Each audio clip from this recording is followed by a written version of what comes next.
Hey, it's Drybear. Continue our series of theory crafting all of the guns in the First Descendant, and today we have probably one of the weirdest weapons in the entire game, the Albion Cavalry gun. And I mean it when I say this is one of the weirdest weapons in the entire game because it has kind of a identity crisis going on. It doesn't really know what it wants to be. It has a whole bunch of different build paths. None of them are super optimal, and you have to kind of figure out how you want to use it. But today, based on request, I'm going to tell you how to best bring out the most of Albion Cavalry gun and what you'll need to do it. First, a note on its unique ability. What makes this gun so interesting is on hitting a stunned enemy. So if you're using the Albion Cavalry gun and you shoot an enemy that is already stunned, it will increase your firearm attack and apply the effect to the attack as well, which goes up by about 4% every single time you advance it upwards. So you get a good amount of 40+% firearm attack if you're attacking a target that is stunned. On top of that, if the Albion Cavalry gun ever does a critical strike on an enemy that is stunned,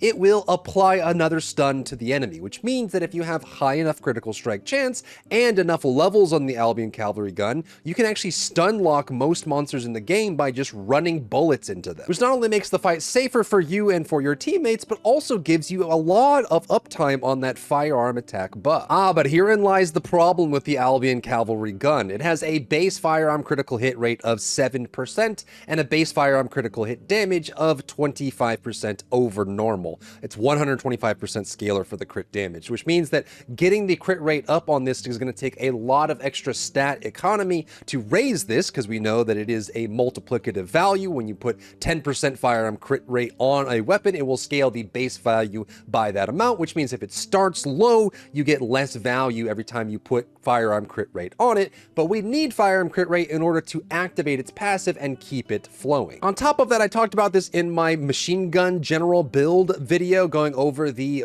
possibility of using maximum rounds plus mental focus to create insane, ridiculous machine gun builds. Because the Albion Cavalry gun has a base of the lowest amount of rounds per magazine of any machine gun, it means that it's a lot harder to build that build on this one. It doesn't even have the crit rate of Enduring Legacy, which means you can't do a crit rate and crit damage build. So let's talk about what you can do with this weapon. Now, I'll remind you that in order to get the most out of this weapon, you're going to want to run it with a weapon combination or a Descendant that can cause a stun. Because remember that you're not going to be able to get that stun proc from the Albion Cavalry gun or the bonus firearm attack unless you're using the weapon on something that is already stunned. So you need to find some way to stun the target, whether that's through your teammates or through a Descendant or through one of the weapons that can cause a stun as well. If you look in the top right corner of this one sheet, which I will have down below in the description and also in the comments if you're looking for the best build for the Albion Cavalry gun, there are 4 Descendants that can get a very reproducible stun.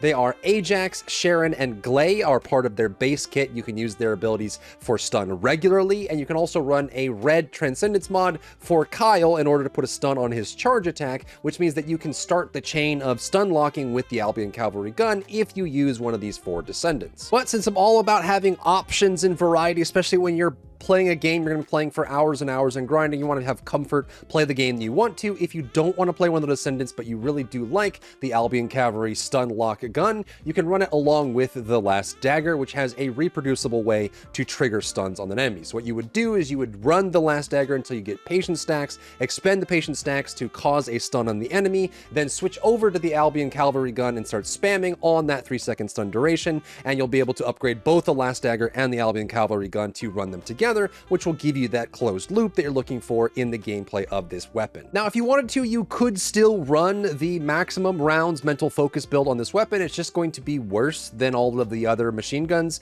and you could run a crit percent plus crit damage build on this weapon, but it's just going to be worse than Enduring Legacy. So let's talk about the build overall for Albion. I actually think the best option is going to be using Sharp Precision Shot. So what this ultimate mod does is it allows you to build up fire rate, reduced recoil, and increased firearm attack the longer you shoot. So if you run this weapon with slow art and edging shot, you'll get a lot of extra crit rate plus a whole bunch of firearm attack. And remember, as long as you're triggering crits on the enemy and stun locking them, you'll get that extra 40+ firearm attack from the passive of the Albion gun, which makes up for some of the module choices we're going to make here. On top of that, I really like adding just firearm attack and crit percent because the base critical damage on the Albion Cavalry gun is so so low. I think you just want to run crit percent to trigger the passive to give you firearm attack, and then just run firearm attack or fire rate on this weapon. I don't know if crit damage is even worth it. You're going to spend so much of your opportunity cost building up your crit rate in order to stun lock the enemy that you won't really have much left over for all of the critical damage concentration mods that you'll want to run to get crit damage up, and it's just going to be a loss of DPS. So I think you get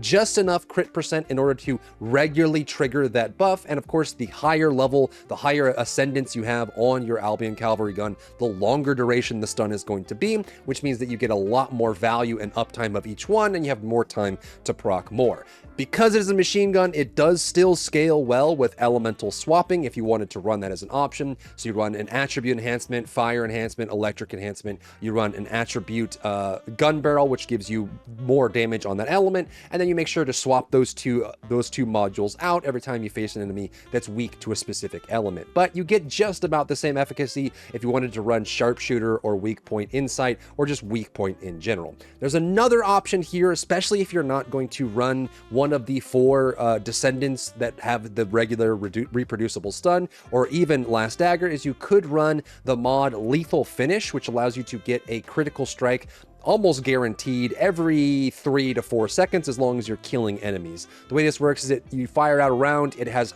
greatly increased critical strike chance, like 60+%, and then it resets by the majority of its cooldown when you kill an enemy, plus or minus like 2 or 3 seconds. So you'll be able to reproduce that crit, get that stun, and then you can kill an enemy and keep stunning the target that you're looking for, primarily on elites and other things. Then for stat priority, I think you want to prioritize firearm attack. Weak point is still very good. It's always going to be good because of the way it's one of the 4 global scalars. Firearm attack, weak point damage, fire rate, and shell capacity are the heaviest weighted stats in all weapons in the First Descendant because of where they sit in the equation. So those are always going to outperform others. Even if you're not trying to focus on it, it's still insane value to pick them up. Then you want to get enough crit percent in order to trigger the stun lock. You probably want to get to at least 30 to 40% true crit percent, not increased, but true crit percent. And then you can go for rounds, reload, and crit damage. Especially if you're running sharp precision shot here, the more rounds you have, the more value you get out of having max stacks. When you have sharp precision shot maxed out, you only have to fire for 5 seconds total in order to get the full value, and then you have that until the end of the magazine in order to keep that buff going, which is super great. You also can run real life fighter. Any weapon that scales well with high firearm attack is going to do great with the weapon, but I think that you miss out on a lot of other opportunities while running some of these other options, and it forces you to shoot weak point with a weapon that you're going to be using abilities on and switching out and things like that, which may lower the value of it, but it is still going to be one of the raw overalls. And also keep in mind that if you're running sharp precision shot, I do also recommend slow art. This will give you a nice boost in the efficacy of the weapon with a minus fire rate, which is fine because you'll be able to make up for that with some of these other modules. And also the slower you fire, within reason, you'll lose DPS if you fire too slowly, but if you fire a little bit slowly, you'll be able to get more value out of sharp precision shot by scaling up the firearm attack, especially if you're running the elemental bonus combination on the weapon as well. Now, when you're re-rolling the weapon, you definitely want to pick up the firearm critical hit rate. More crit means more stuns, means more firearm bonus for the firearm attack, which is great. Rounds also works excellently if you're going to be running with the sharp precision shot, and you can finish with firearm attack and potentially recoil and hip fire accuracy if you wanted to, or just bonus firearm attack against Colossus just to keep everything stable for boss fights if you wanted to use it. Though generally Albion Cavalry is probably more of an elite killer than a boss killer, because going up against Colossi, your ability to stun the target or even stun at all is going to be greatly diminished. And again, it is worth noting that every time you prestige up your Albion Cavalry gun by increasing the unique ability, putting duplicates on top of it, it will give a reduction in the recoil added by the passive. It'll give you more firearm attack when striking an enemy that is stunned, and it will also give you a longer duration on the stun. A fully maxed out cavalry weapon is going to have long duration stuns, which will give you more time to trigger the next stun and give you higher uptime on having perma-locked, perma-stun on the target so that you get that bonus damage and the target's not fighting back at all, which might help you as a tank if you're going to be running Kyle or Ajax with this kind of weapon. And this weapon weapon works great with other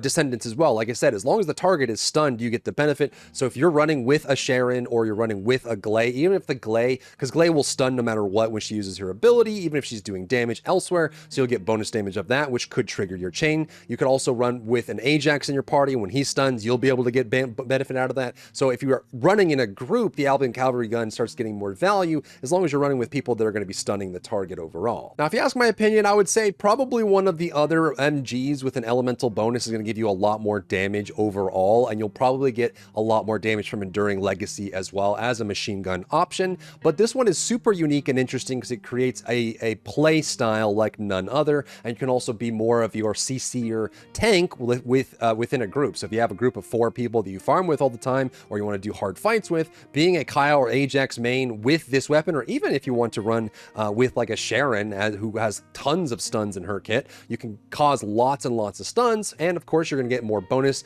on that if the enemy is not moving. It helps with the immunity orbs that appear on the elites as well. So if you're farming dungeons, this can be a really fun weapon to pick up, but I think that it probably could use a little bit of love in the buff department to bring it up in the DPS output, but having that stun on a reproducible cooldown is pretty interesting and fun. And that's what I got for the Albion Cavalry gun. Let me know what weapon we should cover next down below. If you found value in today's video, leave a like down below, leave a comment for the algorithm to help this video get seen by more people, and don't forget to check out my other channels for other content and other stuff and other things.